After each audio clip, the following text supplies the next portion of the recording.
Welcome दोस्तों। BPSC के द्वारा 173 सिविल जज के पदों पर वैकेंसी निकाली गई है। इसका फॉर्म भरना शुरू हो गया है। चलिए हम आपको बताते हैं कि इसका फॉर्म आप स्टेप बाय स्टेप करके कैसे भरिएगा। इसके लिए सबसे पहले आपको क्रोम ब्राउज़र को ओपन करना है। सर्च बार में बीपीएससी लिखकर सर्च कीजिएगा। इसका लिंक हम वीडियो को डिस्क्रिप्शन में भी डाल दिया हूँ, आप वहाँ से भी डायरेक्ट इस वेबसाइट पर आ सकते हैं। नहीं तो आप क्रोम ब्राउज़र को ओपन कीजिए, सर्च बार में बीपीएससी लिखकर सर्च कीजिएगा। जैसे ही आप लिखकर सर्च कीजिएगा, उसके बाद सबसे ऊपर में लिखा आएगा बिहार पब्लिक सर्विस कमीशन, या और नीचे में होगा home Bihar public service commission. इस पर आपको क्लिक करना है। इसके बाद आप बीपीएससी के ऑफिशियल वेबसाइट पे चले आइएगा। यहाँ पर आपको आना है, यहाँ होगा ऑनलाइन एप्लीकेशन, इस पर आपको क्लिक करना है। जैसे ही ऑनलाइन एप्लीकेशन पर क्लिक कीजिएगा, इसके बाद आपके सामने कुछ इस तरह का इंटरफेस आएगा। यहाँ पर समझने की ज़रूरत है, अगर कोई स्टूडेंट जो फार्म भर रहे हैं वह बीपीएससी का अभी तक कोई भी फार्म नहीं भरे हैं, यानी ये जो फार्म भर रहे हैं वह पहली बार भर रहे हैं बीपीएससी का, तब आपको यहाँ पे रजिस्ट्रेशन करना होगा। अगर आप बीपीएससी का इससे पहले कोई भी फार्म भर चुके हैं, तब आपको रजिस्ट्रेशन करने की ज़रूरत नहीं है। आप डायरेक्ट लॉगिन कीजिए, पासवर्ड डालिए और आप अपना फॉर्म भर सकते हैं। और हम आपको इस वीडियो में सभी चीज़ें स्टेप बाय स्टेप करके आपको सभी डिटेल्स बताने वाले हैं। कैसे आप डायरेक्ट लॉगिन करके फॉर्म भरिएगा, जो स्टूडेंट न्यू है वो कैसे न्यू रजिस्ट्रेशन कीजिएगा, जो मान लीजिए पहले रजिस्ट्रेशन कर लिए लेकिन पासवर्ड भूल गए तो पासवर्ड कैसे फॉरगेट कीजिएगा, वो सभी डिटेल्स हम आपको बारी बारी से स्टेप बाय स्टेप करके बताने वाले हैं। चलिए हम पहले बता देते हैं, जो स्टूडेंट न्यू है वो बीपीएससी का पहली बार फॉर्म भरे तो उसको रजिस्ट्रेशन कैसे करना है। जो स्टूडेंट पुराने हैं, रजिस्ट्रेशन कर लिए हैं, तो आप वीडियो को थोड़ा सा स्किप कर लीजिए। जहां से लॉगिन कर फॉर्म भर रहे हैं वहां से आप वीडियो देखना शुरू करें, नहीं तो आप देख लीजिए रजिस्ट्रेशन कैसे करना है। क्योंकि आप रजिस्ट्रेशन पहले किए हैं, कुछ चीज़ गलती किए हैं, तो उसको अभी आप यहाँ सुधार कर सकते हैं। फॉर्म भरने के बाद आप सुधार नहीं कर सकते हैं। नहीं हो गया तो यहाँ रजिस्ट्रेशन करने के लिए यहाँ पर न्यू रजिस्ट्रेशन, इस पर आपको क्लिक करना है।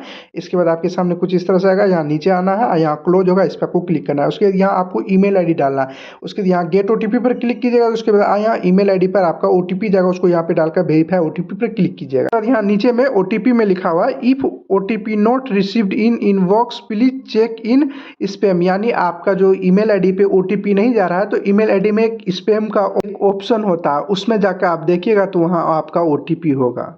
चलिए हम आपको बता ही देते हैं कि आप कैसे ईमेल आईडी में जाकर ओटीपी को चेक कीजिएगा। एक बार यहाँ गेट ओटीपी होगा, इस पे आपको क्लिक करना है। इसके बाद आपकी ईमेल आईडी पर ओटीपी गया होगा, किसी किसी को ओटीपी नहीं दिखाई दे रहा है, तो चलिए हम आपको बताते हैं आपका ओटीपी कहाँ पर होगा। जब ईमेल आईडी खोलिएगा तो यहाँ पर 3 डॉट लाइन होगा, इस पे आपको क्लिक करना है। उसके बाद यहाँ स्पैम होगा, इस पे आपको क्लिक करना है।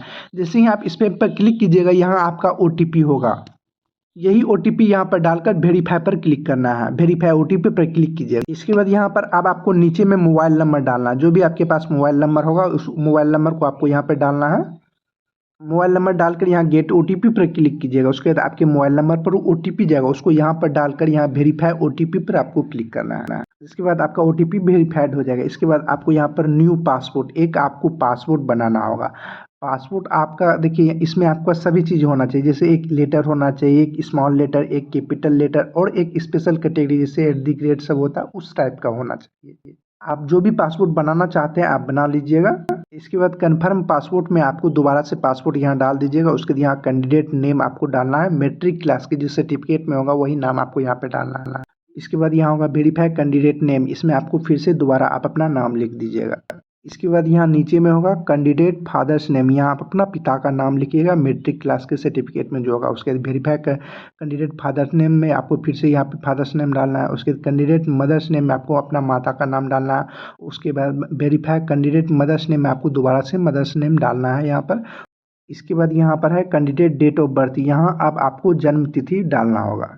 आपका जो भी जन्म तिथि है, डेट ऑफ बर्थ, वो आप अपना सेलेक्ट कर लीजिएगा। पहले आपको ईयर सेलेक्ट करना है, उसके बाद मंथ, उसके बाद डे आपको सेलेक्ट करना है। ये हम आपको डेट ऑफ बर्थ सेलेक्ट करके दिखाते हैं। जैसे ही इस पर आप क्लिक कीजिएगा, इसमें सबसे पहले आपको ईयर सेलेक्ट करना है। जो भी आपका ईयर में जन्म होगा उस ईयर को आपको सेलेक्ट करना है। इसके बाद अब आपको मंथ पर जाना है। जैसे ही यहाँ मंथ पर क्लिक कीजिएगा, आपका जो भी मंथ में जन्म होगा उस मंथ को आप सेलेक्ट कर लीजिएगा। उसके बाद यहाँ डेट होगा, उस डेट पर आप क्लिक कीजिएगा। जैसे ही डेट पर क्लिक कीजिएगा तो यहाँ आपका डेट ऑफ बर्थ शो होने लगेगा। इसके बाद यहाँ पर होगा verify candidate date of birth, आपको यहाँ पे दोबारा से डेट ऑफ बर्थ सेलेक्ट कर लेना है। इसके बाद यहाँ जेंडर आपको सेलेक्ट करना है, मेल फीमेल जो भी है वो आप अपना सेलेक्ट कर लीजिएगा। इसके बाद यहाँ होगा वेरीफाई जेंडर, इसमें आपको दोबारा से जेंडर सेलेक्ट कर लेना है। उसके बाद यहाँ होगा आईडी टाइप यानी पहचान संख्या, आप जो भी देना चाहते हैं, जैसे आधार कार्ड देना चाहते हैं या ड्राइवरी लाइसेंस देना चाहते हैं या पैन कार्ड देना चाहते हैं, जो भी देना चाहते हैं उस पर आप क्लिक कर दें। यहाँ पर बहुत सारे स्टूडेंट को समस्या आती है यहाँ आईडी टाइप में, और जो आप आधार कार्ड देते हैं तो आधार कार्ड सेलेक्ट कीजिएगा, यहाँ आधार कार्ड नंबर वेरीफाई आधार कार्ड नंबर में दोबारा से डाल दीजिएगा। उसके बाद यहाँ और जो आप पैन कार्ड देते हैं तो 200 रुपये आपको एक्स्ट्रा चार्ज लगेगा। पैन कार्ड या आप ड्राइविंग लाइसेंस देते हैं तो उसमें 200 रुपये आपको एक्स्ट्रा लगता है, और जो आप आधार कार्ड देते हैं तो उसमें 200 रुपया एक्स्ट्रा नहीं लगेगा, क्योंकि यहाँ लिखा हुआ है आपका बायोमेट्रिक के लिए ये आपको फ़ी देना होता है 200 रुपया एक्स्ट्रा, और जो आप आधार कार्ड दीजिएगा तब आपको ये 200 रुपया एक्स्ट्रा नहीं लगेगा। अगर आप आधार कार्ड है तो आधार कार्ड सेलेक्ट कीजिएगा, और जो आप पैन कार्ड है तो पैन कार्ड सेलेक्ट कर लीजिएगा, वही आपको 200 रुपया एक्स्ट्रा लगेगा। तो ड्राइविंग लाइसेंस है तो ड्राइविंग लाइसेंस पर क्लिक कीजिएगा, तो आपको ड्राइविंग लाइसेंस डालना है, उसके वेरीफाई ड्राइविंग लाइसेंस में दोबारा से ड्राइविंग लाइसेंस डाल दीजिए। जो भी डॉक्यूमेंट्स आप सेलेक्ट कीजिएगा वो नंबर आप यहाँ डाल दीजिएगा। उसके बाद यहाँ होगा which your did your complete your 10th matrix, यानी आपने का 10th कब कंप्लीट हुआ या किस ईयर में कंप्लीट हुआ, उस साल को आपको सेलेक्ट कर लेना है ना। इसके बाद यहाँ which is the short name of the 10th board, यानी आप किस बोर्ड से आपने पास किए हैं, जैसे बिहार बोर्ड से पास किए हैं तो BSEB होगा, उस पर आपको क्लिक कर देना है। आप जिस भी बोर्ड से 10th पास किए होंगे उस बोर्ड का नाम आपको यहाँ पर सेलेक्ट कर लेना है। उसके बाद यहाँ होगा which your seat roll number of 10th matrix, यानी मैट्रिक्स में आपका क्या रोल नंबर था वो आपको यहाँ पे डाल देना है। इसके बाद यहाँ पर है which your did your complete your 12th intermediate, यानी आपका इंटरमीडिएट कब आपने पास किए हो उस ईयर का आपको सेलेक्ट करना है। उसके बाद यहाँ ब्लड ग्रुप, आपका जो भी ब्लड ग्रुप होगा वो आपको यहाँ पे डाल देना है। इसके बाद यहाँ पर विच योर फेवरेट स्पोर्टमैन, यानी आपका कौन सा खिलाड़ी फेवरेट है उस खिलाड़ी का यहाँ नाम आपको डाल देना है। आपको जो भी पसंद है उस खिलाड़ी का यहाँ नाम अपना डाल दीजिएगा। इसके बाद यहाँ होगा आई एग्री बॉक्स होगा, उस पर आप टिक कर दीजिएगा। उसके बाद यहाँ नीचे आइएगा, यहाँ नीचे में होगा रजिस्टर, इस पर आपको क्लिक करना है। इसके बाद यहाँ पर कुछ कैप्चा आएगा, उस कैप्चा को यहाँ पे डाल दीजिएगा। उसके यहाँ आई एग्री बॉक्स पर आप क्लिक कर दीजिएगा। उसके बाद यहाँ होगा रजिस्टर, इस पर आपको क्लिक कर देना है। रजिस्टर पर क्लिक कीजिएगा, कुछ इस तरह का इंटरफेस आएगा, यहाँ लोडिंग लेगा। उसके बाद आपका रजिस्ट्रेशन कंप्लीट हो जाएगा। रजिस्ट्रेशन कंप्लीट होने के बाद उसके बाद यहाँ आपको डिजी लॉकर पर ले जाने के लिए बोल रहा है, यहाँ यस पर आपको क्लिक करना है। जैसे ही आप यस पर क्लिक कीजिएगा कुछ इस तरह का इंटरफेस आएगा आपके सामने। इस पर क्लिक कीजिएगा, फिर से आपको लोडिंग लेगा। लोडिंग लेने के बाद आपको थोड़ा सा वेट करना है। वेट करने के बाद उसके बाद आपके सामने कुछ इस तरह का इंटरफेस आएगा। इसके बाद अब आपको डिजी लॉकर पर ले जाएगा, और आपका डिजी लॉकर में पहले से अकाउंट है तो आप यहाँ मोबाइल नंबर डालकर सिंग इन पर क्लिक कीजिएगा, तो आपके मोबाइल नंबर पर OTP जाएगा, उस पर क्लिक कर यहाँ पर आपको लॉगिन हो जाएगा। अगर आप डिजी लॉकर पर पहली बार आ रहे हैं तो यहाँ पर होगा न्यू यूजर सिंग इन सिंग अप, इस पर आपको क्लिक करना है। इस पर आप क्लिक कीजिएगा, कुछ इस तरह का इंटरफेस आएगा। इस पर क्लिक करने के बाद थोड़ा सा आप वेट कीजिएगा, कुछ इस तरह का इंटरफेस आएगा। यहाँ सबसे आप अपना मोबाइल नंबर डाल दीजिएगा, उसके यहाँ जनरेट OTP होगा, उस पर आप क्लिक कर यहाँ OTP आएगा, उस OTP को आपको यहाँ फिल कर दीजिएगा। उसके यहाँ full name, date of birth आपको सेलेक्ट करना है। डेट ऑफ बर्थ सेलेक्ट करने के बाद यहाँ जेंडर आपको सेलेक्ट करना है। उसके यहाँ यूजर नेम आपको सेलेक्ट करना है। उसके पिन आपको सेट करना है, उसके कन्फर्म पिन में आपको फिर से पिन सेट करना है। उसके यहाँ बॉक्स होगा, इस पर आप क्लिक करिए, यहाँ वेरीफाई पर आप क्लिक कर दीजिएगा। डिजी लॉकर पर अकाउंट बनाने के बाद उसके फिर से आपको यहीं पर आना होगा, यहाँ पर मोबाइल नंबर पर ही क्लिक रहने दीजिएगा। उसके यहाँ आप अपना मोबाइल नंबर यहाँ पे डाल दीजिएगा। इसके बाद आपको यहाँ पर आना होगा, यहाँ पिन लेस ऑथेंटिक होगा, इस बॉक्स पर आपको क्लिक करना। इसके बाद यहाँ होगा आई कंटेक्ट टू, नीचे में इस पर भी आगे में बॉक्स होगा, इस पर भी आप क्लिक कर दीजिएगा। जैसे ही क्लिक कीजिएगा उसके बाद यहाँ सिंग इन पर क्लिक करना है। उसके बाद आपके मोबाइल नंबर पर OTP जाएगा, उस OTP को यहाँ पर आपको डालना होगा। OTP डालने के बाद उसके बाद यहाँ सिंग इन होगा, इस पर आपको क्लिक करना है। जैसे ही इस पर आप क्लिक कीजिएगा कुछ इस तरह का इंटरफेस आएगा। इसके बाद आपके डिजी लॉकर पर ये ऑटोमेटिक लॉगिन कर देगा। उसके बाद आपको यहाँ पर नीचे आना है। नीचे में जैसे यहाँ पे थोड़ा सा नीचे कीजिएगा, यहाँ पर अलाउ होगा, इस अलाउ पर आपको क्लिक कर देना। जैसे ही यहाँ अलाउ पर क्लिक कीजिएगा कुछ इस तरह का इंटरफेस आएगा। इसके बाद आपका रजिस्ट्रेशन सक्सेसफुली हो गया। अब आपको यहाँ पर लॉगिन कर फॉर्म भरना है।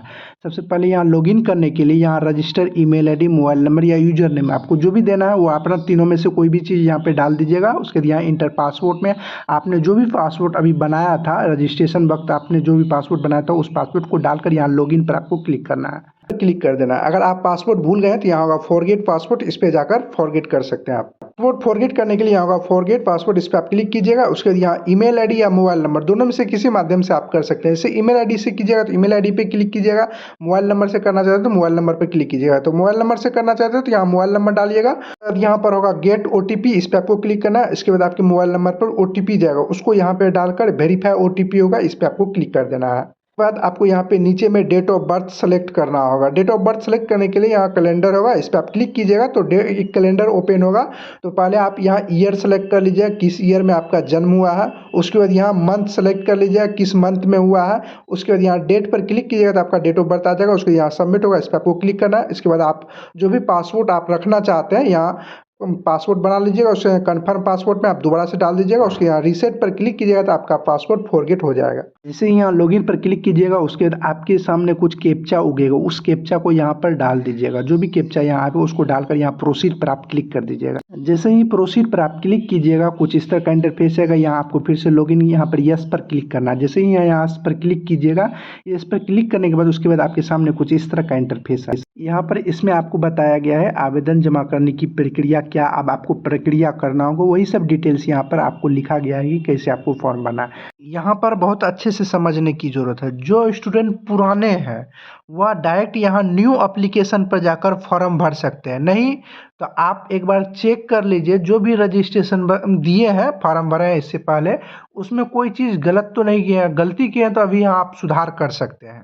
यहाँ होगा प्रोफाइल कोरेक्शन। देखिए जो पुराने स्टूडेंट होंगे उसको यहाँ प्रोफाइल कोरेक्शन पर क्लिक करने पर नहीं होगा, तो उसके लिए आपको यहाँ माई अकाउंट पर आना है। जो स्टूडेंट न्यू रजिस्ट्रेशन किए हैं वो प्रोफाइल कोरेक्शन पर क्लिक कीजिएगा तो उसका हो जाएगा। जो पुराने होंगे बीपीएससी का इससे पहले कई बार फॉर्म भरे हैं उसका प्रोफाइल कोरेक्शन पर क्लिक करेगा, वह नहीं होगा। उसके लिए आपको यहाँ माई अकाउंट पर क्लिक करना है। यहाँ होगा अपडेट अनलॉक प्रोफाइल, इस पे आ जाकर आप क्लिक कीजिएगा। उसके बाद आपके मोबाइल नंबर और ईमेल पर एक ओटीपी जाएगा, उसको डालकर यहाँ वेरीफाई कर लीजिएगा। उसके बाद आप यहाँ प्रोफाइल कोरेक्शन पर जाइएगा तो आपका प्रोफाइल कोरेक्शन पर क्लिक होगा।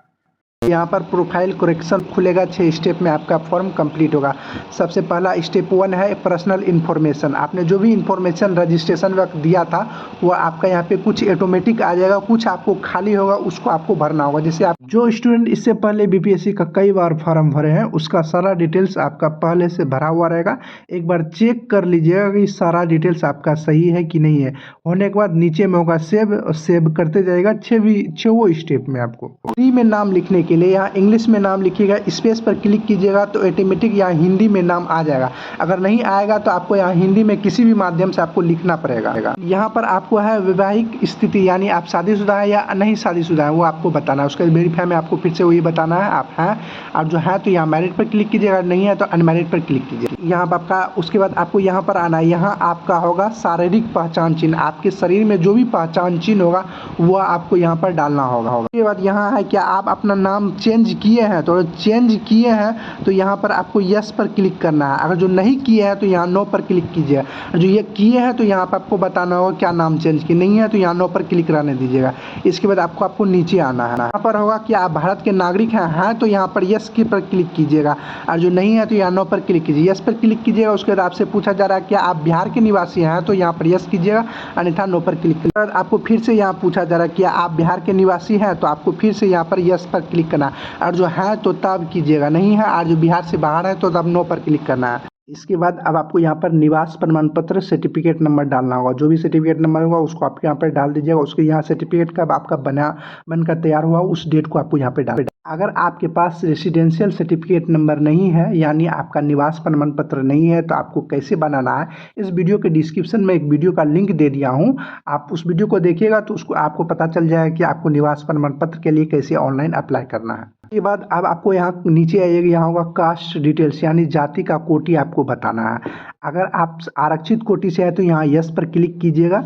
इसके बाद यहाँ पूछ रहा है कि आप, इसके बाद यहाँ पर है सिलेक्ट द कैटेगरी कोड, यानी आप किस कैटेगरी से आते हैं, ईबीसी, ओबीसी, एससी, एसटी, आप जिससे भी आते हैं आप उस पर क्लिक कर दीजिएगा। इसके बाद आपको यहाँ वेरीफाई कैटेगरी कोड में आपको दोबारा कोड डाल दीजिएगा जो भी कैटेगरी से आते हैं, ईबीसी, ओबीसी। उसके बाद यहाँ आपको कास्ट नेम सेलेक्ट करना है, जिस भी कास्ट से आप आते हैं, जो भी कास्ट आपका है वो अपना कास्ट सेलेक्ट कर लीजिए। इसके बाद अगर आप ईबीसी या ओबीसी सेलेक्ट कर रहे हैं तो आपको एनसीएल सर्टिफिकेट होना अनिवार्य है। यहाँ एनसीएल सर्टिफिकेट नंबर डालना है, उसके यहाँ का इशू डेट, यानी आपका एनसीएल सर्टिफिकेट कब इशू हुआ था कुछ डेट को, वो डेट आपको यहाँ पे डालना है। इसके बाद यहाँ पर होगा बिहार और अदर। अगर आप बिहार से आते हैं तो यहाँ बिहार पर क्लिक कीजिएगा। आप अगर जो अदर पर क्लिक कीजिएगा तो आपको आरक्षण का कोटि का लाभ नहीं मिलेगा। आप इसलिए यहाँ आप बिहार से हैं तो यहाँ बिहार पर जरूर सेलेक्ट कर लीजिएगा। ये सब चीज़ सेलेक्ट करने के बाद इसके बाद अब आपको यहाँ पर नीचे आना है। यहाँ पर पूछा जा रहा है are you a grandson या granddaughter of freedom fighter, यानी आपसे इसमें पूछा जा रहा है कि आप स्वतंत्रता सेनानी के पोता या पोती हैं, और जो हैं तो यहाँ पर यस क्लिक कीजिएगा। उसके बाद यहाँ सर्टिफिकेट नंबर डालना होगा, और जो नहीं है तो यहाँ पर नो पर क्लिक करना है। इसके बाद अब आपको भौतिक मापन यानी फिजिकल आपको बताना है। सबसे पहले हाइट आपका कितना है वो आपको बताना है। उसके बाद वेट आपका कितना है केजी में वो आपको बताना है। चेस्ट कितना है वो बताना है। चेस्ट आपका फुलाया हुआ कितना है वो आपको बताना है। ये सब चीज़ आप नहीं भी भरिएगा तो चलिएगा।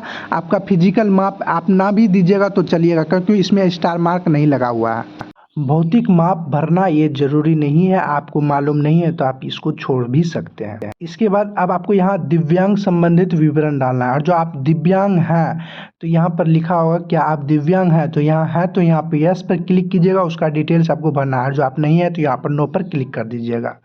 इसके बाद आपको फिर से वही चीज़ पूछा जा रहा है इसमें वेरीफाई के लिए। आप जो है दिव्यांग है तो यहाँ यस पे क्लिक कीजिएगा, नहीं है तो नो पर क्लिक कीजिए। उसके बाद आपको यहाँ पर अब खेल का विवरण डालना, यानी इसमें आपसे पूछा जा रहा है कि आप मेधावी खिलाड़ी हैं, तो जो है तो यहाँ यस पर क्लिक कीजिएगा, नहीं है तो नो पर क्लिक कर दीजिएगा। इसके बाद यहाँ पर है एक्स सर्विसमैन भूतपूर्व सैनिक, यानी आप आर्मी में हैं या नेवी में थे या एयरफोर्स में थे, जो थे तो यहाँ पर यस पर क्लिक कीजिएगा। उसका डिटेल्स आपको भरना होगा। उसका जो भी सर्टिफिकेट नंबर कब से कब तक थे वो आपको बताना। जो नहीं थे तो यहाँ नो पर आपको क्लिक करना है। इसके बाद यहाँ एनसीसी कैंडिडेट है, और जो है तो यहाँ पर यस पर क्लिक कीजिएगा। उसका डिटेल्स आपको भरना होगा, सर्टिफिकेट नंबर सब। जो नहीं है तो यहाँ पर नो पर क्लिक करना है। इसके बाद पूछा जा रहा है गवर्नमेंट एम्प्लॉय सरकारी कर्मचारी होने की संबंधित विवरण, और जो आप सरकारी कर्मचारी हैं तो यहाँ पर आपको यस पर क्लिक करना है। इसमें पूछा जा are you a Bihar government, और जो बिहार गवर्नमेंट में एम्प्लॉय है तो यहाँ यस पर क्लिक कीजिएगा। उसका डिटेल्स आपको भरना होगा। नहीं है तो यहाँ नो पर क्लिक कर दीजिएगा। उसके सारा चीज़ भरने के बाद उसके बाद यहाँ सेव पर क्लिक कर दीजिएगा।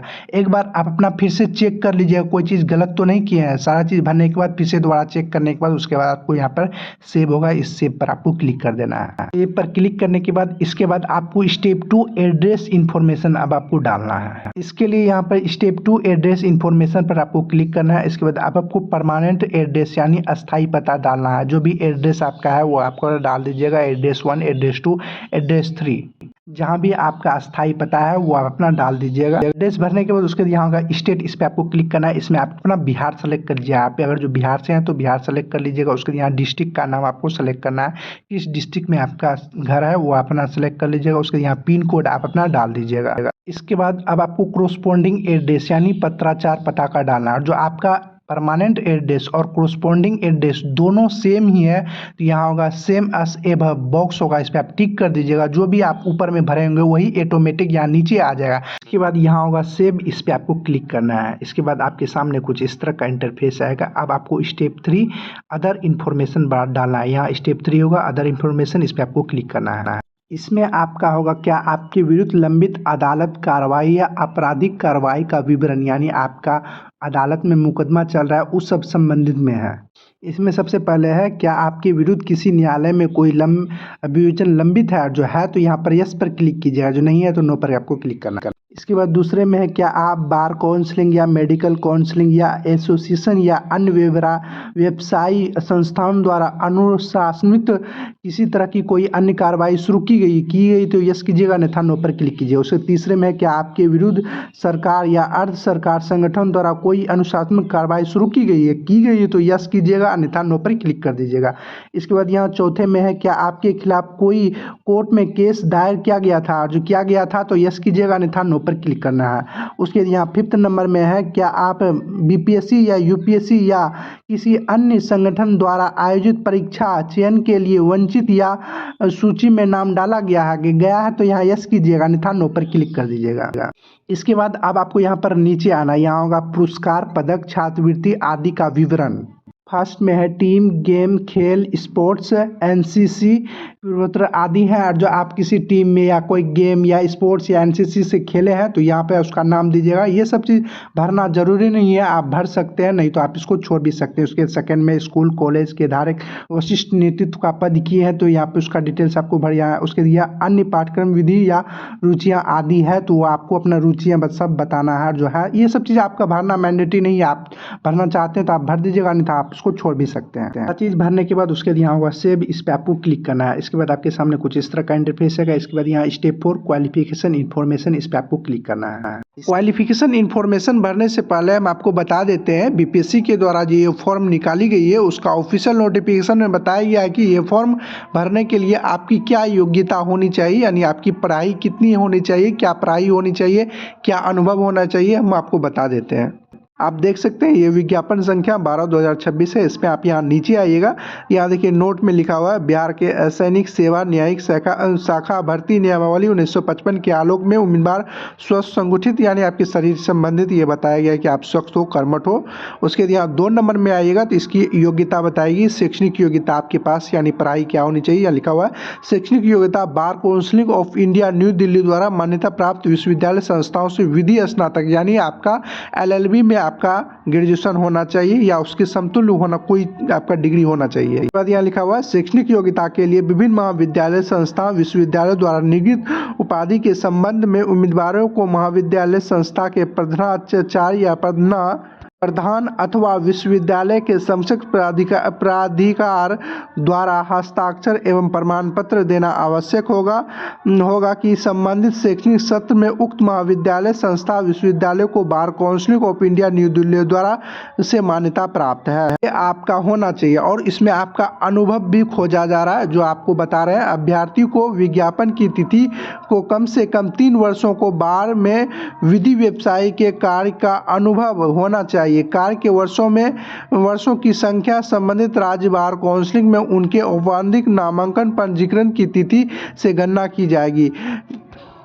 प्रैक्टिस का प्रमाण पत्र या तो उस न्यायालय के प्रधान न्यायिक पदाधिकारी द्वारा प्रमाणित होना चाहिए जहां अभ्यर्थी प्रैक्टिस कर रहा, अथवा उस न्यायालय के किसी अधिवक्ता द्वारा उसके पास न्यूनतम 10 वर्षों का अनुभव हो तथा जिसे ऐसे जिले के प्रधान न्यायिक प्राधिकरण या ऐसे संस्थान के प्रधान न्यायिक अधिकारी द्वारा प्राधिकृत किया गया हो। ऐसे अभ्यर्थी जो उच्च न्यायालय जो हाई कोर्ट या उच्चतम न्यायालय सुप्रीम कोर्ट में प्रैक्टिस कर रहे हैं उन्हें ऐसे अधिवक्ताओं द्वारा प्रमाणित किया जाएगा जिन्हें 10 वर्षों का अनुभव हो तथा जिसे उच्च न्यायालय या उच्चतम न्यायालय द्वारा प्राधिकृत किया गया हो। प्रैक्टिस के कुल वर्षों की गणना करते समय देश में किसी भी न्यायाधीश या न्यायिक प्राधिकारी के साथ विधि कलर के रूप में किए गए कार्यों का अनुभव माना जाएगा। यहाँ विज्ञापन प्रकाशन की तिथि 23/2/2026 को कम से कम 3 वर्षों का बार विधि व्यवसाय का कार्य का अनुभव होना चाहिए, यानी ये जो डेट है इसके अनुसार से आपका अनुभव खोजा जाएगा। इस डेट से पहले आपका 3 वर्ष का होना चाहिए। देखिए आप किए होंगे तो आप लॉ के छात्र होंगे तो आपको ये अनुभव होगा। यहाँ नीचे बताया गया कैसे एग्जाम लिया जाएगा, किस किस विषय का लिया जाएगा, वो सब आपका यहाँ आना है। यहाँ पर नीचे में सबसे पहले होगा यहाँ क्वालिफिकेशन योग्यता, इस पर आपको क्लिक करना है। जैसे ही आप इस पर क्लिक कीजिएगा सबसे पहले यहाँ ऊपर में मैट्रिक्स होगा, इस पर आपको क्लिक करना है। इसके फिर से आपको यहाँ मैट्रिक्स पर क्लिक करना है। इसके बाद आपको यहाँ पर विषय यानी शाखा आपको सेलेक्ट करना है। जिस भी शाखा से है उस शाखा को आपको सेलेक्ट करना है। 10th में कोई शाखा नहीं होता है इसलिए इसमें आपको सेलेक्ट करने का ऑप्शन नहीं दिया जाएगा। उसके बाद यहाँ आपको पूछा जा रहा है राज्य, आप किस राज्य से 10th पास किए हैं। उसके यहाँ बोर्ड पूछा जा रहा है, आप किस बोर्ड से आप पास किए हैं, उस बोर्ड का नाम आपको सेलेक्ट करना है। बिहार बोर्ड से पास किए हैं तो BSEB पर क्लिक कर दीजिएगा। आप जिस भी बोर्ड से पास किए हैं उस बोर्ड का नाम सेलेक्ट करना है। उसका क्वालिफिकेशन की स्थिति आपकी क्या स्थिति है, आप पेडिंग है या पास है। आप जो पास है तो यहाँ पास क्वालिफिकेशन पर क्लिक करना है। इसके बाद अब आपको यहाँ पर डेट भरना है, यानी इसमें आपसे पूछा जा रहा है योग्यता पूर्ण होने की तिथि, यानी आपका 10th कब कंप्लीट हुआ था वह आपका मार्कशीट में दिया होगा, उस डेट को आपको यहाँ पर फिल कर दीजिएगा। उसके बाद यहाँ एक्स्ट्रा अटेम्प्ट यानी आप किस अटेम्प्ट में पास किया है, जो आप पहली बार में ही पास किए थे यहाँ 0 लिख दीजिएगा। इसके बाद यहाँ ऑप्टिंग मार्क्स, उसमें आपका कितना मार्क्स आया था वो आपको यहाँ पर मार्क्स भर दीजिएगा। इसके बाद यहाँ पर है टोटल मार्क्स सीजीपीए कुल प्राप्तांक, यानी आपका उसमें कितना मार्क्स का एग्जाम होता है वो आपको यहाँ पर भर दीजिएगा।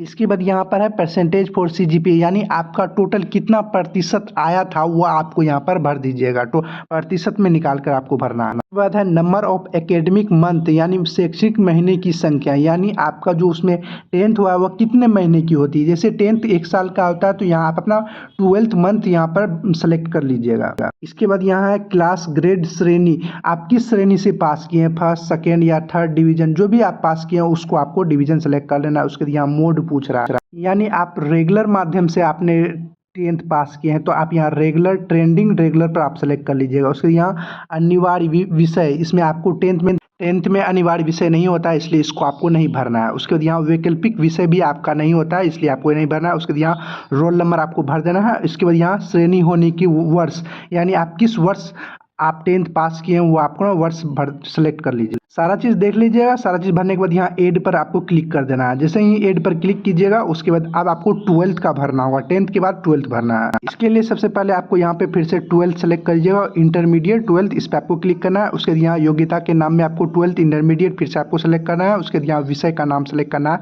आर्ट्स कॉमर्स साइंस जो भी था वो अपना सेलेक्ट कर लीजिएगा।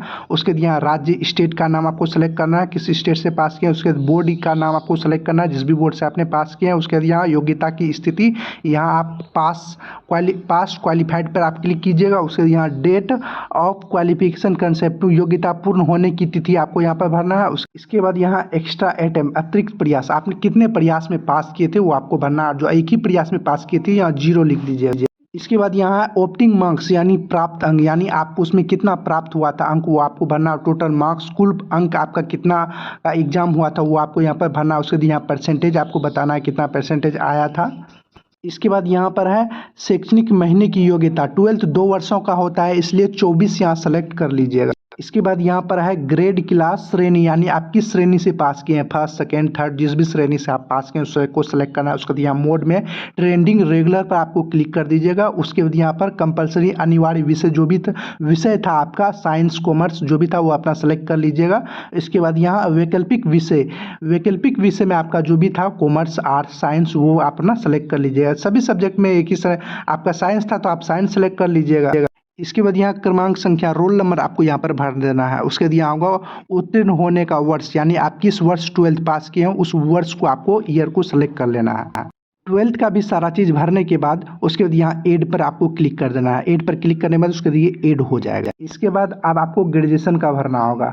इसमें सबसे पहले आपको यहाँ क्वालिफिकेशन योग्यता में आप यहाँ पे क्लिक कीजिएगा तो यहाँ पे नीचे आइएगा, नीचे में लिखा होगा ग्रेजुएशन, आप यहाँ नीचे करते जाइएगा, यहाँ लिखा आएगा ग्रेजुएट, इस पर आपको क्लिक करना है। इसके बाद अब आपको यहाँ पर आना है योग्यता के नाम में आपका जो भी विषय था, जैसे बीएससी था या बीकॉम था, जो सब सब्जेक्ट था आपका उसके, जैसे आप मैथ ऑनर्स किए तो बीएससी मैथमेटिक्स होगा। आपने आपका जो भी विषय था वो अपना सेलेक्ट कर लीजिएगा। यहाँ जैसे ये जो फॉर्म अभी भर रहे हैं वो एलएलबी ग्रेजुएशन का होना चाहिए, तो उसके अनुसार से आप सारा डिटेल्स भरिएगा। हम जो किए हैं हम अपने अनुसार से ये डिटेल्स भर रहे हैं, आप जो किए हैं वो अपने अनुसार से ये डिटेल्स भरिएगा। आपने आपका जो भी विषय था वो अपना सेलेक्ट कर लीजिएगा यहाँ। इसके बाद अब आपको यहाँ पर सब्जेक्ट ब्रांच विषय शाखा, यानी आप किस शाखा से पास किए थे, इसमें आपका बहुत सारा सब्जेक्ट होगा। आप अपना जो भी ग्रेजुएशन में पास किए थे आपको मालूम होगा कि आप किस सब्जेक्ट से पास किए थे, उस शाखा का यहाँ आपको सेलेक्ट कर लेना है। जैसे हमने मैथ ऑनर्स पास किया था तो यहाँ मैथमेटिक्स हम सेलेक्ट कर लेंगे। उसके बाद यहाँ राज्य, आप किस राज्य से पास किए थे वो अपना सेलेक्ट कीजिएगा। उसके बाद विश्वविद्यालय, किस यूनिवर्सिटी विश्वविद्यालय से आपने पास किए थे उस विश्वविद्यालय का यहाँ नाम आपको सेलेक्ट कर लेना है। इसके बाद यहाँ पर है योग्यता की स्थिति, और जो आप पास कर गए हैं तो यहाँ पास क्वालिफाइड पर क्लिक कीजिएगा। अगर आपने अभी ग्रेजुएशन पास नहीं किए हैं, पार्ट 3rd में है तो आज तो भी आप फॉर्म भर सकते हैं। तो यहाँ आप अपीयरिंग पर क्लिक कीजिएगा, यानी आप पार्ट 3rd में है तो यहाँ अपीयरिंग पर आप क्लिक कर दीजिएगा। अगर आप ग्रेजुएशन पास हैं तो यहाँ पास क्वालिफाइड पर क्लिक कीजिएगा। इसके बाद यहाँ पर योग्यता पूर्ण करने की तिथि, आप कब ग्रेजुएशन पास किए हैं वो आपको बताना है। उसके बाद यहाँ अतिरिक्त प्रयास, आप उसके लिए कितना प्रयास किए थे वो आपको बताना है। प्राप्तांक अंक यानी उसमें टोटल कितना अंक आया था वो आपको बताना है। उसके टोटल मार्क्स, उसमें आपका कितना टोटल मार्क्स का एग्जाम आया था वो आपको बताना है। उसके यहाँ परसेंटेज कितना आया था वो आपको यहाँ बताना है। इसके बाद यहाँ महीने बताना है, यानी ग्रेजुएशन मतलब 3 साल का होता है, 36 मंथ का होता है, वो आपको 36 यहाँ सेलेक्ट कर लेना है। अगर आपका 3 साल या 4 साल का था उस हिसाब से आप सेलेक्ट करिए, लेकिन ग्रेजुएशन आमतौर पर पहले जो होता था वह 3 साल का होता था, अब लेकिन 4 साल का होता है। इसके बाद यहाँ पर है क्लास ग्रेड श्रेणी, यानी आप किस श्रेणी से पास किए यहाँ पर आइएगा। उसके बाद यहाँ पर ग्रेड श्रेणी, फर्स्ट सेकेंड थर्ड, जिस भी श्रेणी से आप पास किए उसको सेलेक्ट कर लेना है। उसके बाद यहाँ किस मोड से आपने पास किए, रेगुलर मोड से पास किए हैं, ट्रेनिंग, उस पर आपको क्लिक करना है। उसके बाद यहाँ अतिरिक्त विषय, आपका इसमें अतिरिक्त विषय नहीं होता है इसलिए आपको ऑप्शन नहीं दिया गया है, इसको भरने के लिए इसको छोड़ दीजिएगा। उसके यहाँ वैकल्पिक विषय भी नहीं होता है, इसको भी आप छोड़ दीजिएगा। उसके बाद यहाँ आपको पूछ रहा है पंजीकृत प्राधिकरण का नाम, ये आपको मालूम है तो आप भरिएगा, ये नहीं मालूम है तो नहीं भरिएगा। ये वह सब के लिए, जैसे आपका जैसे कोई मेडिकल के लिए किया है वो सब के लिए, ये नॉर्मल जो ग्रेजुएशन पास करते हैं वो उसके लिए नहीं है, इसको आप छोड़ दीजिएगा। ताकि जो स्टूडेंट ये सब जो इसमें बताया गया काउंसिल जैसे बार एसोसिएशन सब जो सब है वह आपका इससे पास किए हैं तो आपको इस पर क्लिक कर देना है। नॉर्मल जो स्टूडेंट होता है वह इसके लिए नहीं है, इसको आप छोड़ दीजिएगा। इसके बाद यहाँ है काउंसलिंग पंजीकरण की तिथि, यानी आपका काउंसलिंग ये वाला आपका जो भी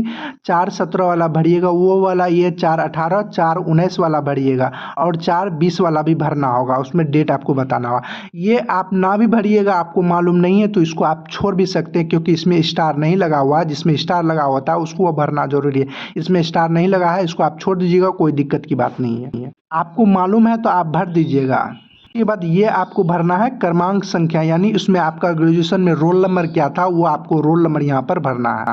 इसके बाद यहाँ पर आपको होगा ईयर और पासिंग, उत्तीर्ण का वर्ष, यानी आप किस वर्ष पास किए हैं ग्रेजुएशन वो आपको यहाँ पर भरना है। जिस भी ईयर में आप पास किए उसी ईयर को आप सेलेक्ट कर लीजिएगा। उसके यहाँ एड पर आपको क्लिक करना है। जैसे ही एड पर क्लिक कीजिएगा कुछ इस तरह का इंटरफेस है। इसके अलावा भी आपके पास कोई अन्य योग्यता है तो आप यहाँ पर भर दीजिएगा। आते हैं इसके बाद अपना एजुकेशन क्वालिफिकेशन देने के बाद उसके बाद आपको यहाँ पर नीचे आना है। यहाँ नीचे में सेव होगा, इस पर आपको क्लिक करना है। उसके बाद यहाँ कन्फर्म होगा, इस पर आपको क्लिक करना है। स्टेप 5 में एक्सपीरियंस इन्फॉर्मेशन बताना है, यानी आपका कोई चीज़ का एक्सपीरियंस है तो यहाँ यस पर क्लिक कीजिएगा। आपको यहाँ डिटेल्स भरना होगा कि किस प्रकार का आपके पास एक्सपीरियंस है। जैसे आप जो एम्प्लॉय हैं तो वो आपको बताना है, परमानेंट में है या एम्प्लॉय टाइप यानी गवर्नमेंट ऑफ बिहार में है या जिसमें भी है वो आपको बताना है। किसी में किस डिपार्टमेंट में है वो आपको यहाँ पर नाम लिखना होगा।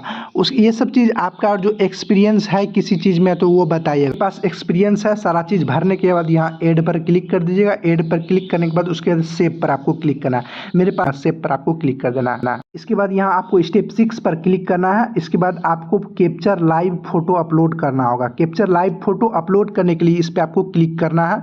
इस पर क्लिक करने के बाद उसके बाद आपको फोटो अपलोड करना होगा। लाइव फोटो अपलोड करने के बाद इसके बाद आपको सिग्नेचर अपलोड करना है। सिग्नेचर जो आपको अपलोड करना है उसका कुछ यहाँ कंडीशन दिया गया है कि आपको कम से कम 20 KB का होना चाहिए।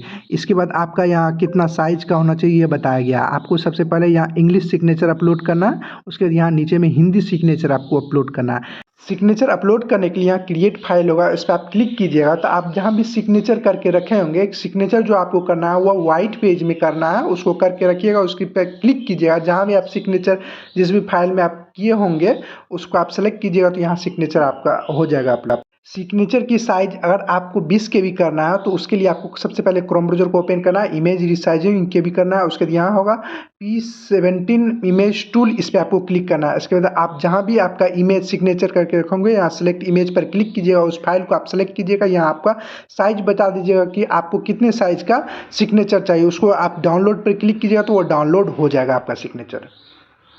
इस तरह से आप सिग्नेचर की साइज को कम कर सकते हैं। हिंदी और इंग्लिश सिग्नेचर अपलोड करने के बाद यहाँ सेव होगा, इस पर आपको क्लिक करना है। उसके बाद आप यहाँ नीचे आइएगा, यहाँ होगा आई एग्री बॉक्स होगा, इस पर आप टिक कर दीजिएगा। इसके बाद यहाँ नीचे में होगा सबमिट एंड लॉक प्रोफाइल, इस पर आपको क्लिक करना है। इसके बाद आपके सामने कुछ इस तरह का इंटरफेस आएगा। यहाँ होगा न्यू एप्लीकेशन, आपको न्यू एप्लीकेशन पर क्लिक करना है। जैसे ही आप यहाँ न्यू एप्लीकेशन पर क्लिक कीजिएगा, बीपीएससी के द्वारा आप जितने भी फार्म भरे जा रहे हैं वो आपको यहाँ पे शो होगा। अभी जो हम आपको बता रहे हैं, यह 12/2026 एडवाइजरी नंबर 12/2026, ये जरूर चेक कर लीजिएगा। उसके यहाँ होगा Bihar judicial service competitive exam, इस पर आपको क्लिक करना है। यहाँ होगा 73वीं बिहार न्यायिक सेवा प्रतियोगी परीक्षा। यहाँ आप फॉर्म जो है वो 25/2/2026 से भरा जा रहा है। आप ये जरूर चेक कर लीजिएगा, एडवाइजमेंट नंबर 12/2026 और नेम जरूर चेक कर लीजिए, नहीं तो आप मालूम चला कि फॉर्म ये वाला भरना चाह रहे थे, भरा चले गया दूसरे। तो ये वाला जज वाला जो है ये 12/2026 वाला है। उसके आगे यहाँ होगा व्यू, इस व्यू पर आपको क्लिक करना है।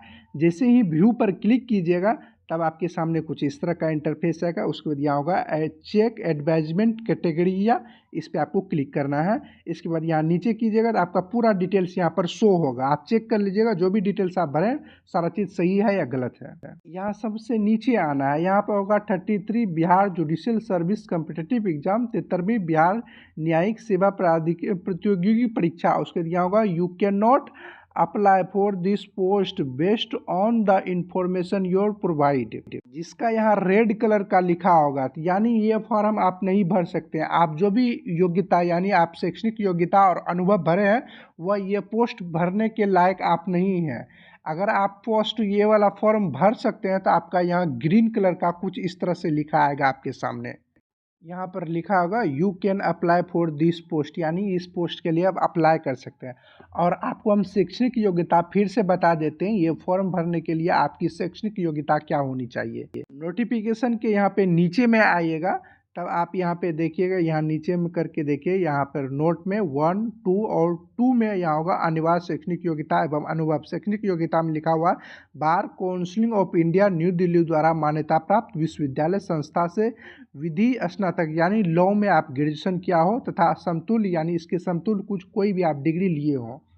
इसमें आपका अनुभव भी खोजा जा रहा है, 3 वर्षों का आपका लॉ का जो अनुभव होता है वो भी आपसे इसमें खोजा जा रहा है, जो हम आपको विस्तार पूर्वक बता दिए हैं। जब आप क्वालिफिकेशन आप जहाँ भर रहे थे वहाँ हम आपको विस्तार पूर्वक बताए हुए हैं। ये दोनों आपके पास है, फिर भी आपका यहाँ रेड कलर के आ रहा है, तब आपको क्या करना है चलिए हम आपको बता देते हैं। हमने जो अभी बताया शैक्षणिक योग्यता आपके पास क्या है वह है आपके पास, फिर भी आपका यहाँ रेड कलर का आ रहा है, तब आपको क्या करना है चलिए हम आपको बताते हैं। इसके लिए आपको यहीं ऊपर आना है, ऊपर में माई अकाउंट होगा उस पर आपको क्लिक करना है। यहाँ चलिए हम आपको बताते हैं, यहाँ ऊपर में आना है, यहाँ माई अकाउंट पर आना है। उसके बाद यहाँ होगा अपडेट अनलॉक प्रोफाइल, इस पे जाकर आपको पहले एक OTP जाएगा, आपके मोबाइल नंबर और ईमेल ID दोनों में से किसी एक में आप डाल दीजिएगा। दोनों में से किसी एक में भी आपका गया होगा, दोनों में गया होगा OTP, आप किसी एक में भी OTP को वेरीफाई करते हैं। उसके यहाँ सबमिट पर आप क्लिक करते हैं तो आपका यहाँ पे सबमिट हो जाएगा। इसके बाद आपको जहाँ क्वालिफिकेशन होता है वहाँ पर जाकर आपको फिर से एडिटिंग करना होगा, तभी आपका वहाँ ग्रीन कलर का आएगा। ये हम आपको करके दिखाते हैं। उसके बाद OTP जाएगा, OTP डालने यहाँ सबमिट पर क्लिक कीजिएगा, तब आपका यहाँ पर प्रोफाइल अपडेट सक्सेसफुली आ जाएगा। उसके यहाँ स्टेप 4 में क्वालिफिकेशन पर आपको आना है। यहाँ आपने जो भी पहले क्वालिफिकेशन भरे होंगे उसको आपको यहाँ पे थोड़ा सा एडिट करना होगा। चलिए हम आपको दिखाते हैं। जैसे ग्रेजुएशन का है तो इस 3 वाले बिंदु पर क्लिक कीजिएगा, जिसका भी एडिट करना चाहते हैं उस पर। उसके यहाँ ऊपर में आएगा 2 ऑप्शन आएगा, एक एडिट का एक डिलीट का, तो आपको ऊपर वाले एडिट वाले पे ऑप्शन पर क्लिक करना है। उसके बाद फिर से आप यहाँ पर एक बार अपडेट कर लीजिएगा अपना ग्रेजुएशन का। जैसे ही ग्रेजुएशन का अपडेट कीजिएगा उसके बाद आप फिर वहाँ जाइएगा तो आपका ग्रीन कलर का आ जाएगा। ग्रीन आपका तभी आएगा जब आपका जो भी क्वालिफिकेशन हमने अभी बताया है वो क्वालिफिकेशन होगा, तभी आपका ग्रीन आएगा। इसके बाद आपको यहाँ स्टेप 6 में आना है। उसके बाद यहाँ नीचे आएगा, यहाँ आई एग्री होगा, बॉक्स को टिक कीजिएगा। उसके बाद यहाँ सबमिट एंड लॉक प्रोफाइल, उसके बाद यहाँ कन्फर्म आएगा, कन्फर्म पर आपको टिक कर देना है। इसके बाद आपको यहाँ न्यू एप्लीकेशन पर क्लिक करना है। यहाँ नीचे में 12/2026 में यहाँ होगा 33वीं बिहार न्यायिक सेवा प्राधिकरण परीक्षा, यहाँ होगा व्यू, इस व्यू पर आपको क्लिक करना है। व्यू पर क्लिक कीजिएगा, उसके यहाँ चेक एडवाइजरी कैटेगरिया होगा, यहाँ चेक एडवाइजमेंट कैटेगरिया होगा, इस पर आपको क्लिक करना है। इसके बाद देखिएगा यहाँ आपका ग्रीन कलर का आ जाएगा। इसके बाद सबसे नीचे आना है, यहाँ पर आपको यहाँ पूछा जा रहा है inter previous attempt of appearing, यानी आपने BPSC का इससे पहले कितने बार एग्जाम दिए हैं वह संख्या यहाँ पर आपको डालना। अगर आप अभी तक नहीं दिए तो यहाँ 0 लिख दीजिएगा, 0। अगर आप दिए हैं तो जितने बार दिए हैं वो यहाँ पे अंक आप यहाँ दर्शा दीजिएगा। 1 बार, 2 बार, 3 बार, जितने बार दिए हैं वो दर्शाएगा। उसके यहाँ अप्लाई होगा, इस पर आपको क्लिक करना है। इसके बाद यहाँ नीचे में देखिएगा, आप जो भी डॉक्यूमेंट्स इससे पहले और आप पहले फॉर्म भरे हुए थे तो आपका यहाँ डॉक्यूमेंट्स पहले से भरा हुआ रहेगा, उसको यहाँ पे व्यू अपलोडेड डॉक्यूमेंट पर जाकर उसको चेक कर सकते हैं कि जो सब डॉक्यूमेंट्स यहाँ पर है उसको आप देख सकते हैं कि यही वाला आपका सही था या नहीं था। अगर आप न्यू वाले हैं तो आपको यहाँ से डायरेक्ट आपको अपलोड करना होगा फ़ोटो, जो भी डॉक्यूमेंट्स, जैसे यहाँ 10th का सर्टिफिकेट आपको अपलोड करने के लिए यहाँ होगा अपलोड, उस पर आप क्लिक कीजिएगा। या आप जो दोबारा से आप अपलोड करना चाहते हो तो री अपलोड का ऑप्शन आएगा, उस पर आप जाकर अपलोड कर सकते हैं। स्टूडेंट बीपीएससी का पहली बार फॉर्म भर रहे हैं उसको देखिए, कुछ अपलोड का डायरेक्ट ऑप्शन आएगा, री अपलोड का नहीं आएगा। डॉक्यूमेंट्स कैसे अपलोड कीजिएगा, सबसे पहले यहाँ 10th मैट्रिक का अपलोड करना। अपलोड करने के लिए यहाँ अपलोड होगा, इस पर आपको क्लिक करना है। जहाँ भी आपका 10th यानी मैट्रिक का सर्टिफिकेट होगा उस फाइल को आप सेलेक्ट कीजिएगा। यहाँ लोडिंग लेगा, जैसे ही लोडिंग लेगा अपलोड हो जाएगा, थोड़ा सा वेट लगेगा, लोडिंग लेगा। उसके लोडिंग होने के बाद जैसे ही अपलोड होगा यहाँ लिखा आएगा सक्सेसफुली अपलोडिंग डॉक्यूमेंट। जो डॉक्यूमेंट्स अपलोड किए हैं उसको आप यहाँ पर देख भी सकते हैं। यहाँ व्यू अपलोड डॉक्यूमेंट्स पर क्लिक कीजिएगा तो आप जो भी डॉक्यूमेंट्स अपलोड किए हैं वो आपको यहाँ पर दिखाई भी देगा। इसके बाद अब आपको यहाँ नीचे में प्रूफ ऑफ एनसीएल सर्टिफिकेट यानी नॉन क्रिमिनल सर्टिफिकेट अपलोड करना है। अपलोड करने के लिए यहाँ अपलोड होगा, इस पर आपको अपलोड पर क्लिक करना है। आपका कैटेगरी वगैरह जैसे कोई SC ST का है तो वो SC ST का अपलोड करेंगे। वो आपका जो भी फॉर्म भरने वक्त जो भी सेलेक्ट किए थे उसके अनुसार से डॉक्यूमेंट आपको सेलेक्ट करना है, यानी अपलोड करना है। अपलोड पर क्लिक करने के बाद जहां भी आपका नॉन क्रिमिनल सर्टिफिकेट यानी NCL सर्टिफिकेट होगा उस फाइल को आप सेलेक्ट कीजिएगा तो यहाँ पर लिखा आ जाएगा document successfully uploaded. Proof of non criminal certificate उसी को अपलोड करना है जो EBC OBC वाले स्टूडेंट हैं, उसी को अपलोड करना होगा। बाकी जो SC ST जनरल है उसको NCL सर्टिफिकेट अपलोड करने का ऑप्शन ही नहीं आएगा। अपलोड हो जाएगा तो यहाँ लिखा आएगा डॉक्यूमेंट्स अपलोड सक्सेसफुली। इस आपको आप यहाँ व्यू अपलोड डॉक्यूमेंट्स पर क्लिक कीजिएगा तो आप जो भी अपलोड किए हैं वो आपको दिखाई भी देगा। इसके बाद आपको कैटेगरी, प्रूफ ऑफ कैटेगरी यानी आप EBC OBC SC ST जिससे भी आते हैं उसको कैटेगरी वो आपको मतलब प्रूफ करना होगा कि आप जैसे बनाए होंगे कास्ट सर्टिफिकेट उसमें आपको लिखा होगा कि इस कैटेगरी से है, तो उसको आपको अपलोड करना होगा। उसको अपलोड करने के लिए यहाँ अपलोड होगा, इस पर आप क्लिक कीजिएगा तो आप जहाँ भी उसको फाइल रखे होंगे अपलोड PDF बना के उसको अपलोड कीजिएगा तो यहाँ लिखा अभी आएगा डॉक्यूमेंट्स अपलोड सक्सेसफुली। अगर आपने अभी तक कास्ट सर्टिफिकेट नहीं बनाया है तो हम वीडियो के डिस्क्रिप्शन में लिंक दे दिया हूँ, एक वीडियो का लिंक, आप उसको देखिएगा तो आपको पता चल जाएगा कि आपको कास्ट सर्टिफिकेट कैसे बनाना है। इसके बाद अगर आप बिहार से हैं तो प्रूफ ऑफ डोमिसाइल यानी आप निवास प्रमाण पत्र अपलोड करना होगा। अपलोड करने के लिए यहाँ अपलोड पर क्लिक कीजिएगा तो उसके बाद जैसे ही अपलोड पर क्लिक कीजिएगा जहाँ भी आपका निवास प्रमाण पत्र रेसिडेंशियल सर्टिफिकेट होगा उस PDF को आप सेलेक्ट कीजिएगा तो यहाँ आपका लोडिंग लेगा। उसके बाद यहाँ सक्सेसफुली यहाँ अपलोडिंग हो जाएगा, कुछ इस तरह से लिखा भी आपके सामने आ जाएगा। इस तरह से आप डॉक्यूमेंट्स, ये सब जो भी डॉक्यूमेंट्स आपके लिए एलिजिबिलिटी होगा वो आपका यहाँ पर आ जाएगा। इस तरह से आप डॉक्यूमेंट्स अपलोड कर सकते हैं। अब आपको यहाँ क्रिएट लाइव फोटो आपको फिर से अपलोड करना होगा। यहाँ क्रिएट लाइव फोटो पर आप क्लिक कीजिएगा, आपको 5 सेकंड लगेगा। उसके बाद आपका कैमरा ओपन हो जाएगा सेल्फी के लिए। आप अपना सेल्फी ले लीजिएगा, उसके आई एग्री बॉक्स होगा, इस पर आप टिक कर दीजिएगा। उसके बाद आपको यहाँ पर नीचे आना है, यहाँ पर होगा इंटर करेंट लोकेशन यानी आप वर्तमान समय में कहाँ हैं उसका आपको यहाँ पर स्थान लिख दीजिएगा। इसके बाद यहाँ सबमिट एंड पे फी, इस पर आपको क्लिक करना है। इसके बाद आप अगर जो ऊपर में आइएगा यहाँ पर कुछ बॉक्स होगा उस पर आप टिक नहीं कीजिएगा, जैसे यहाँ डॉक्यूमेंट्स में होगा, यहाँ सब में डॉक्यूमेंट्स में टिक कर दीजिएगा। आप जो टिक नहीं लगा होगा उसे टिक करने के बाद उसके फिर से आपको यहाँ पर नीचे आना है।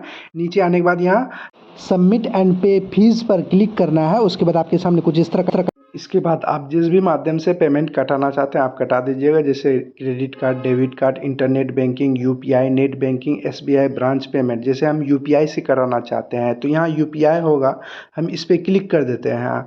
उसके बाद यहाँ होगा UPI ID से कराना चाहते हैं तो यहाँ भी UPI ID आपको यहाँ पे डाल देना है। जो आप QR कोड जनरेट करना चाहते हैं तो यहाँ QR कोड होगा, इस पर आप क्लिक कीजिएगा तो एक QR कोड जनरेट होगा। उस QR कोड पर आप जैसे ही पेमेंट कटाइएगा तो आपका यहाँ पेमेंट सक्सेसफुली लिखा आ जाएगा। आपको पेमेंट कटाने में थोड़ा सा वेट करना है।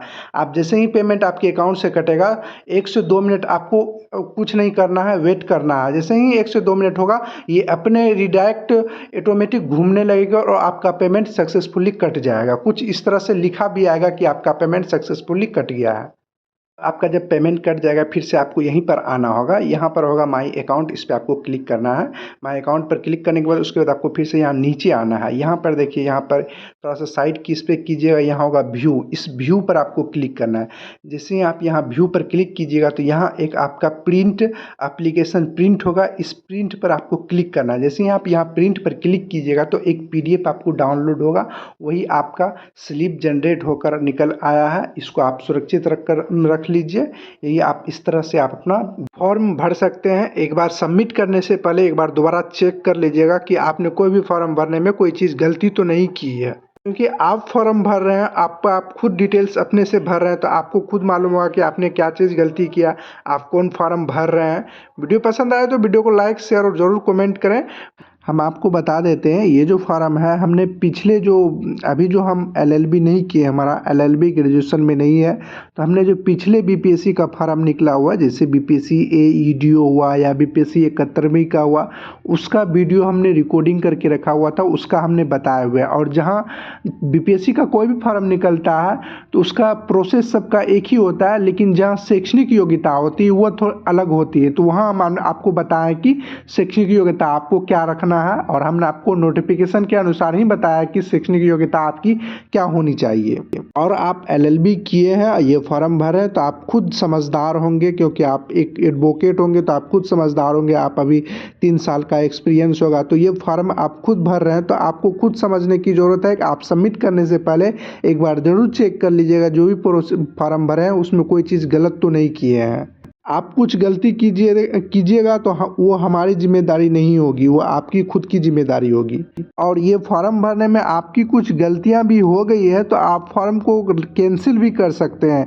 कैंसिल का भी ऑप्शन लास्ट में आता है, तो वहाँ पे जाकर आप कैंसिल भी कर सकते हैं और दोबारा से आपको फॉर्म भर सकते हैं। और आप फॉर्म भरने में जो आपको रुपया लगा होगा वो वापस नहीं किया जाए, क्योंकि फॉर्म भरने में मात्र आपका 100 रुपया ही लगा हुआ है, तो इसलिए वही 100 रुपया का कोई मायने नहीं रखता है। इसलिए जो कोई चीज़ गलत भी हो गया है तो उसको आप अभी से यहाँ पे कैंसिल करके दोबारा से फॉर्म भर सकते हैं।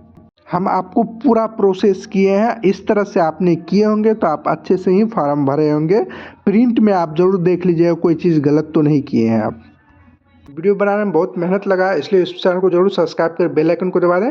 इसी तरह की जानकारी आपको इस चैनल पर मिलती रहेगी, इसलिए ज़रूर इस चैनल को जरूर सब्सक्राइब कर बेल आइकन को दबा दें। चलिए अगले वीडियो मिलते हैं किसी और जानकारी के साथ, तब तक के लिए गुड बाय।